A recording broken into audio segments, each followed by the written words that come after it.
Hello student, सैन online classes में आपका स्वागत है। तो स्टूडेंट आज 8.2 का हम लोग 3 नंबर सॉल्व करेंगे। पिछले हम लोग 1 नंबर का सारा सॉल्व कर चुके हैं, 2 नंबर का भी सारा क्वेश्चन सॉल्व कर चुके हैं। यदि नहीं देखे हैं तो आप प्ले लिस्ट में जाके देख सकते हैं, ठीक है। तो चलिए आज हम लोग 3 नंबर को सॉल्व करके दिखाते हैं। तो क्वेश्चन जो बोला है स्टूडेंट वो देखिए, यदि 10a + b इजकल टू √3 और 10a - b इजकल टू 1/√3 है, ठीक है। तो और 0 डिग्री का जो मान है a + b से क्या है, छोटा है, और 90 डिग्री से a + b का मान छोटा है या बराबर है, और a जो है वो b से क्या है, बड़ा है। तो a और b का मान ज्ञात करना है। यानी इस क्वेश्चन से जो ये चीज़ दिया है इसको इसके सहायता से सॉल्व करके हमको a और b का मान निकालना है। तो चलिए हम लोग निकालते हैं, ठीक है स्टूडेंट। तो पहले जो दिया है उसको पहले हम लोग लिखते हैं। दिया है, क्या दिया है, 10a + b equal to √3, 10a + b equal to √3, ठीक है। अब देखिए आगे इसको यदि सॉल्व करेंगे तो क्या होगा, 10a + b इजकल टू √3, कितना डिग्री का मान √3 होता है। तो हम लोग जानते हैं कि 60 डिग्री का मान जो है वो √3 होता है। मान सब याद नहीं किए हैं तो आपसे गुजारिश है कि आप मान सब सारा वैल्यू याद कर लीजिए, नहीं तो एग्जाम में आप लिख नहीं पाएंगे, क्योंकि विदाउट वैल्यू से आप कोई भी क्वेश्चन ट्रिगोनोमेट्री का सॉल्व नहीं कर सकते हैं। तो चलिए आगे करते हैं।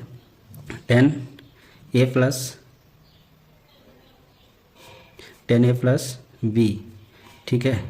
और ये तो ऑलरेडी ये लाइन को आपको नहीं लिखना है, ठीक है। दोनों तरफ 10 है, 10 यहाँ पर भी 10 है, यहाँ पर भी 10 है, 10 10 छोड़ दीजिए, तो थीटा की जगह है उसको लिखना है। तो a + b इजकल टू क्या होगा, 60 डिग्री होगा, ठीक है स्टूडेंट। इसको आप मान लीजिए समीकरण 1, ठीक है। अब दूसरा में देखिए जो दिया है उसको हम लोग फिर लिखते हैं। फिर दिया है, क्या दिया है, 10a - b इजकल टू 1/√3, ठीक है स्टूडेंट, लिख दिए हैं। तो चलिए जैसे पिछले वाला इधर किए हैं वैसा ही करते हैं।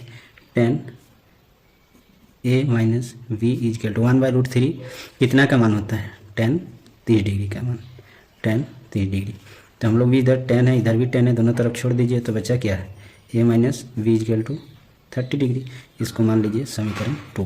अब समीकरण 1 और 2 के सहायता से हम लोग सॉल्व करके ए और बी का मान निकालेंगे, ठीक है स्टूडेंट। तो कीजिए क्या, समीकरण 1 और समीकरण 2 को जोड़ने पर adding the equation 1 and 2 we get, ठीक है। हम लोग क्या पाते हैं, चलिए जोड़ देते हैं।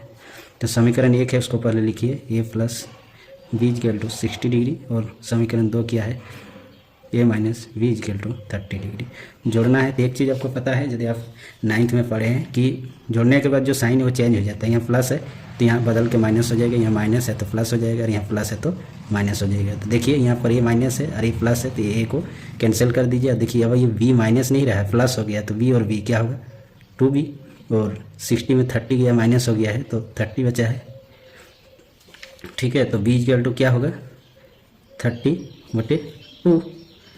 इसको कटिएगा तो कितना होगा, 15, यानी b इजकल टू 15 डिग्री। आपका जाके b का मान 15 डिग्री है। अब b का वैल्यू आप रख दीजिए समीकरण 1 या 2 में, जिसमें आपको पसंद है रख सकते हैं। तो putting the value of b in equation और 1 और 2, समीकरण 1 या 2 में b का मान रखने पर, तो किसी एक में रखिए जिसमें आपको रखना है। चलिए यहाँ कर देते हैं, ठीक है। यहीं पे समीकरण, पेन चेंज कर लेते हैं, नहीं समझ में नहीं आएगा। समीकरण 1 में b, समीकरण 1 में b का मान रखने पर, समीकरण 1 में रख रहे हैं तो समीकरण 1 क्या है, a + b equal to 60 degree. रख दीजिए b का मान, b का मान क्या आया है, 15 इजकल टू 60 डिग्री। a 60 इधर है, 15 इधर, प्लस इधर चला जाएगा तो क्या होगा, माइनस, तो a इजकल टू क्या होगा, 45 डिग्री। तो आपका b का मान जो हम लोग का ओवरऑल निकल के आ रहा है, क्या रहा है, b का मान 15 डिग्री और a का मान 45 डिग्री। आप ये दोनों को हो सकता है बॉक्स बना दीजिए, ये कैंसर आया है और a का मान 45, यानी b का मान 15 डिग्री है, a का मान 45 डिग्री। ये है आपका करेक्ट आंसर, ठीक है स्टूडेंट। तो वीडियो को ऐसे वीडियो पाना चाहते हैं तो चैनल को सब्सक्राइब कर दीजिए। आपको बारीकी से अगला क्वेश्चन भी सॉल्व करके दिखाएंगे। Thank you for watching the video.